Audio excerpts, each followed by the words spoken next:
DATV, and the Greater Dayton Area League of Women Voters present Meet the Candidates, your chance to learn about the candidates running for office in the November election.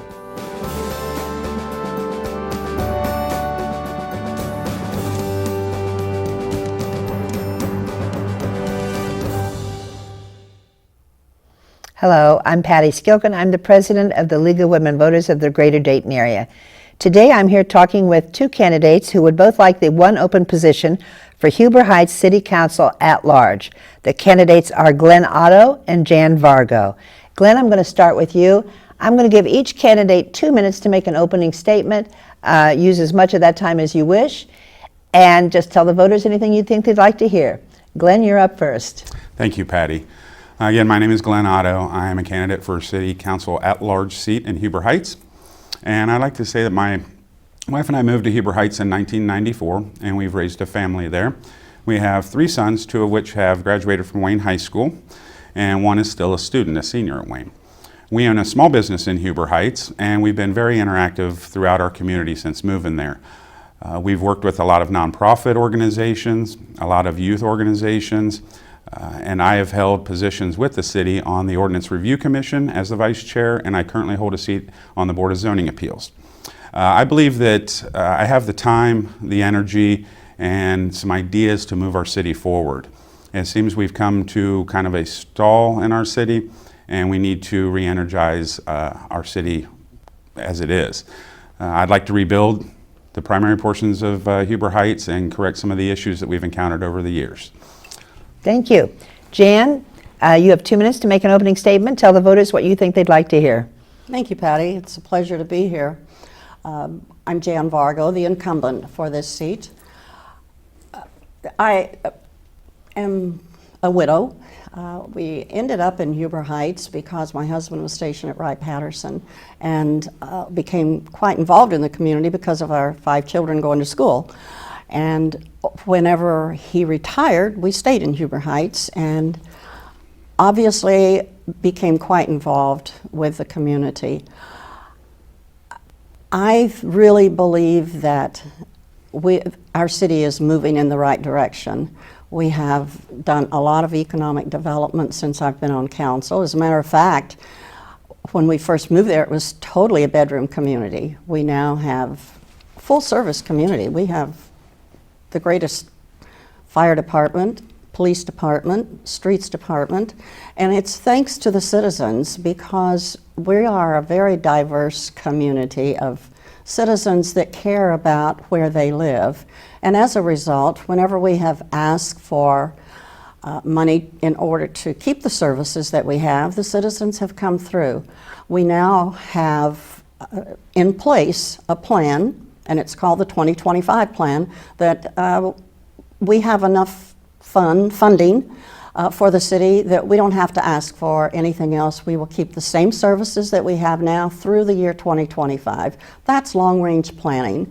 It's been a pleasure to work with the employees that we have that have put all of these things together. I enjoy doing what I'm doing. I think that I've contributed a great deal to all of the things that have happened in our city. And because we are now a full-service city, I really like our motto, come grow with us, because a lot of people have done that. Thank you. Thank you, Jan.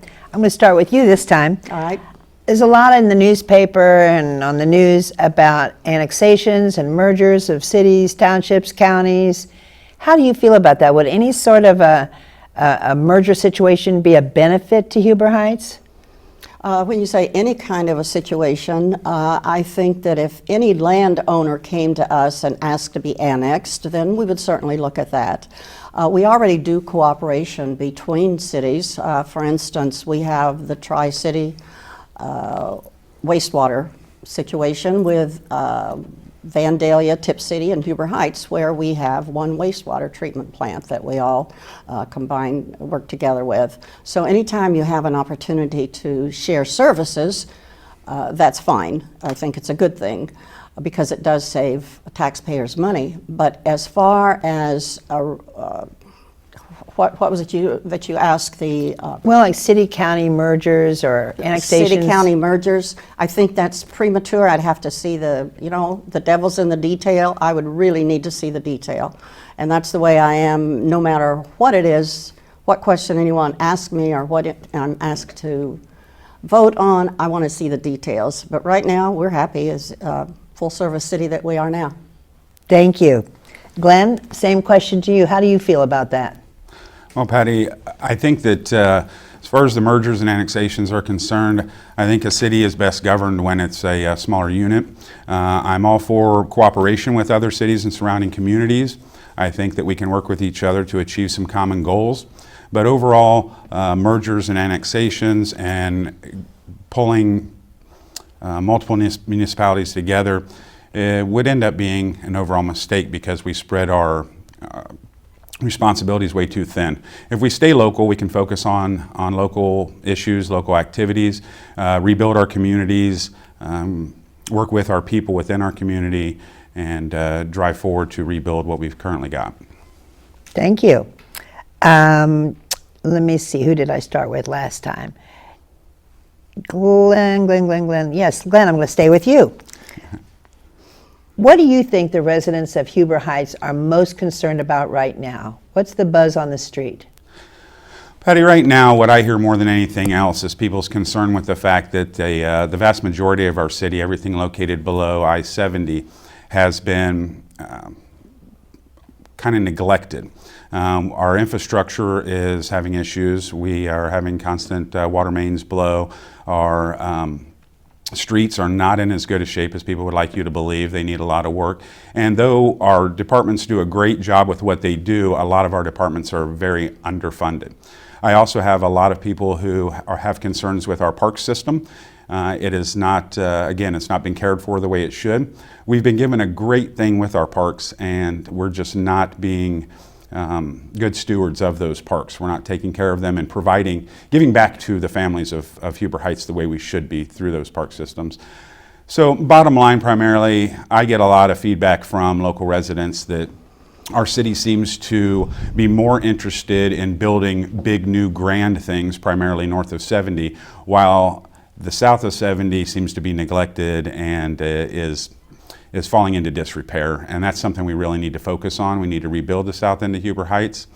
The city has had plans on the table many times in the past for revitalization in the south, for the development of a downtown district, so to speak, but none of those plans have ever come to fruition. These are things we need to pull out, look at, review, talk to citizens, talk with local businesses, and figure out how we're going to get to that point. Thank you. Jan, same question. What do you think the citizens of Huber Heights are worrying about right now? What are they worrying about? I don't think they're worrying about city issues so much as national issues. Who's going to be our next president? Where are they going to take us? But if we bring it down to the city level, I don't think that this is a worry, but I think that it's in the long-term planning that we have, and that would be more economic development in the land that we now have. It was just in the newspaper yesterday that the city has acquired 80 acres of prime land, which is right off of I-70. Of course, that's another opportunity. The infrastructure's already there. It's another opportunity to bring in businesses. And of course, when you have businesses, then those businesses bring jobs. And right now, we want to put our people to work. Huber Heights is considered to be a blue-collar city, and as a result, during the recession, a lot of our residents lost their job, moved out, had to find a job somewhere else, and we would like for them to come back, or the ones that are here, we would like to have more job opportunities for them. So certainly through economic development would be the prime way to do that. So, and I think that would be the thing that I'm hearing on the street. Thank you. Jan, I'm going to stick with you. Assuming you get this office, what would your pet project be? What's the one thing that you just really feel passionate about that you'd like to go to work on? Wow.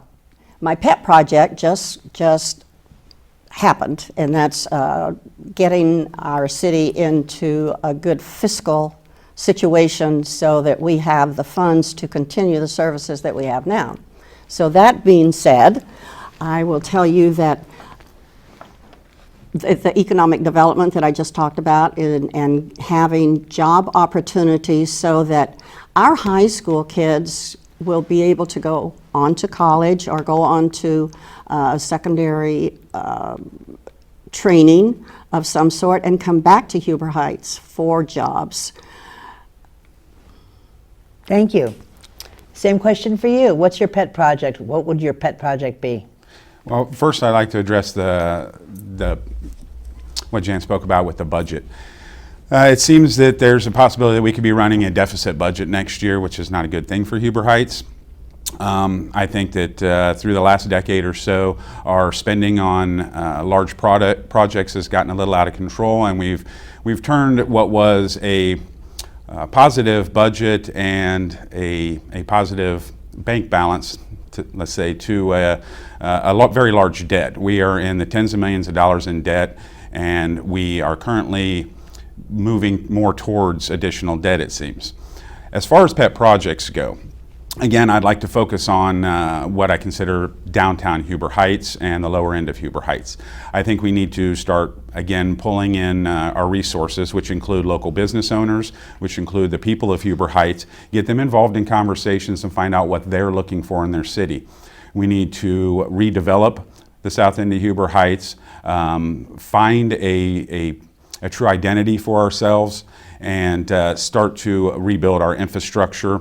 We're running into a lot of issues with vacancies, with foreclosures, and instead of focusing our efforts on finding ways to find solutions to those things, instead we're funding developers to build additional rental units and houses in the north end of Huber Heights, which really doesn't seem to make sense to me. Again, I would think as far as a pet project is concerned, Patty, if I had to really put one up top, I would say it would be developing that downtown area that the people of Huber Heights have been asking for a very long time, that they can get out in, associate with, and mix with their neighbors and fellow citizens, and enjoy, and have something for our families to get out and do and experience. Thank you. I'm going to stick with you along those same lines.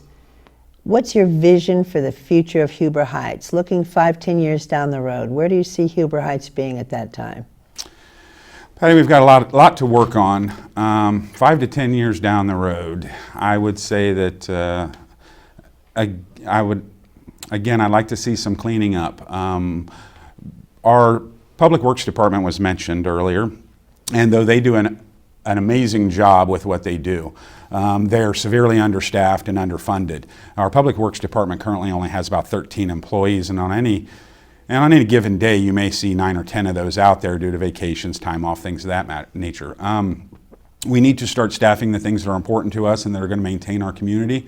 We need to start putting money back into our streets, infrastructure, and I would like to see, again, the south of Huber Heights kind of be reborn a little bit, beautified, and see an enforcement of a lot of our zoning codes. As it stands, we kind of run our zoning on a tattletale type situation where we really only enforce through people reporting issues because we don't have enough manpower to get out and actually look for the things that are wrong.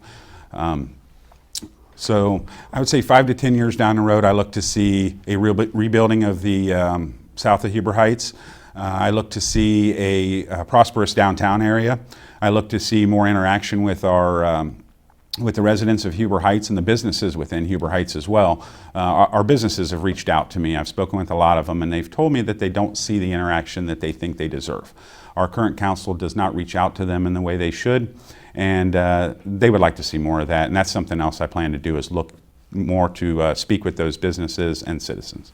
Thank you. Jan, you have to get out your crystal ball now. How do you see the future of Huber Heights 5-10 years down the road? Oh, I see nothing but good things happening in Huber Heights.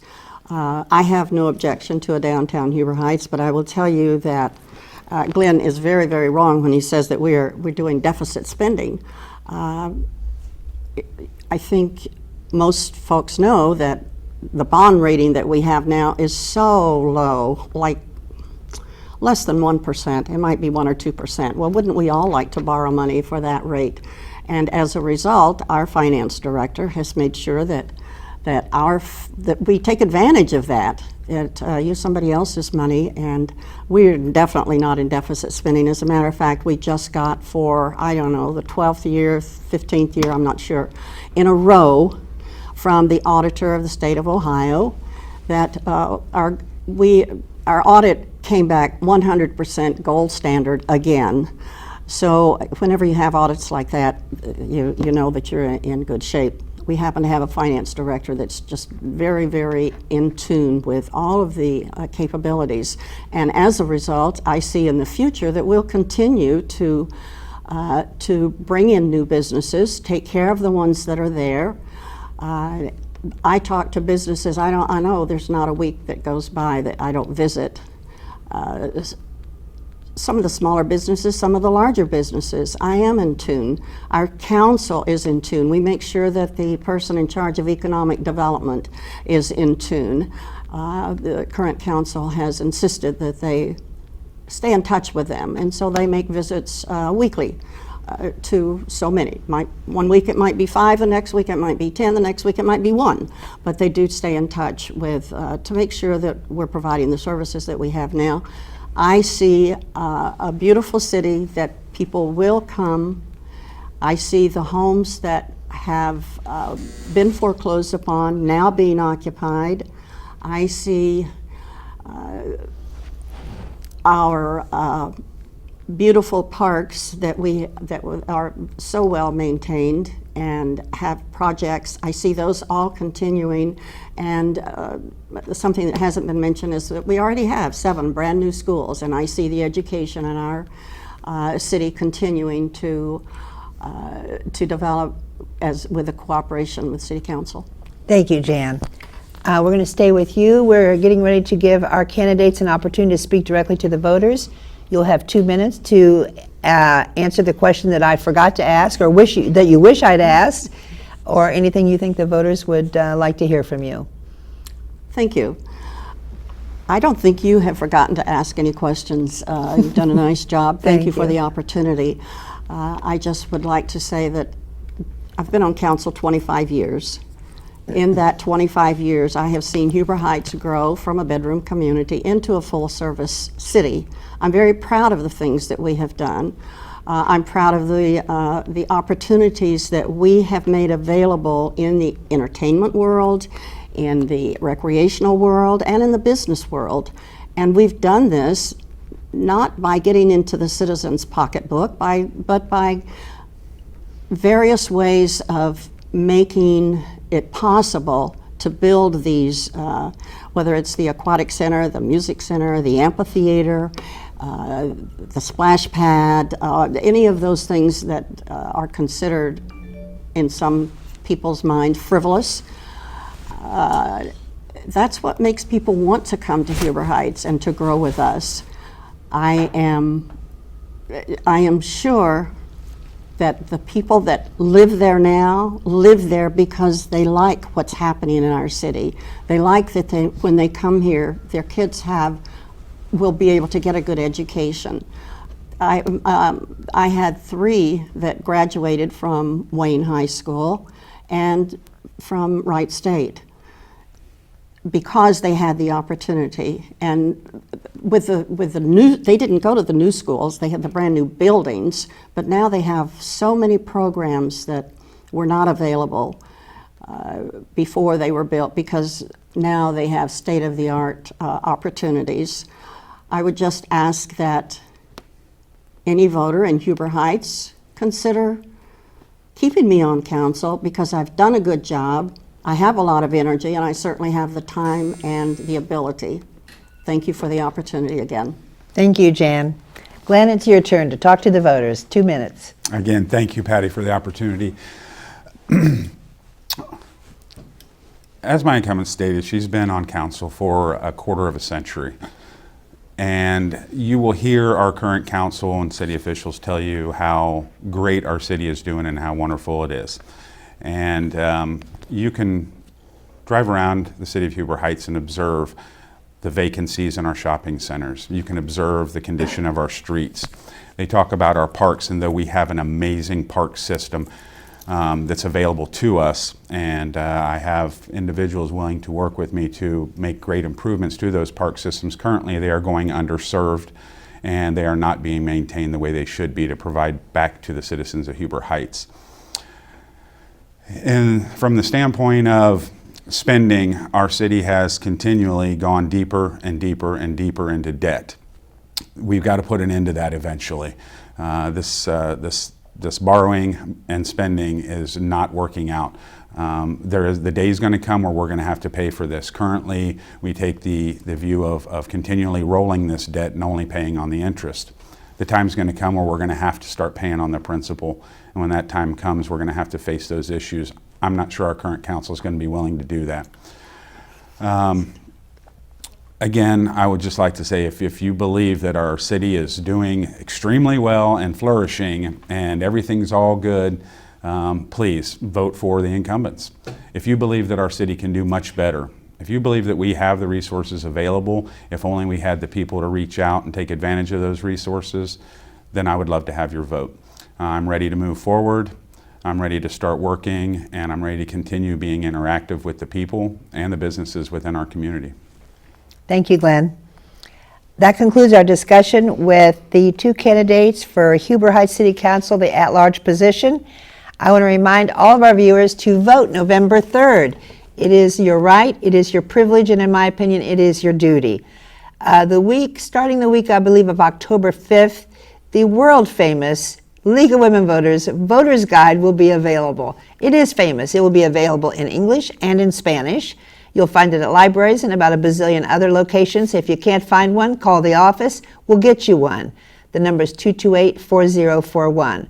Also, starting a couple of weeks before Election Day, the League maintains a hotline. Same number, 228-4041. If you have any questions about your polling place or necessary identification, we have all the answers. If you want to check out our website, it's lwvdayton.org. And thank you for being with us today.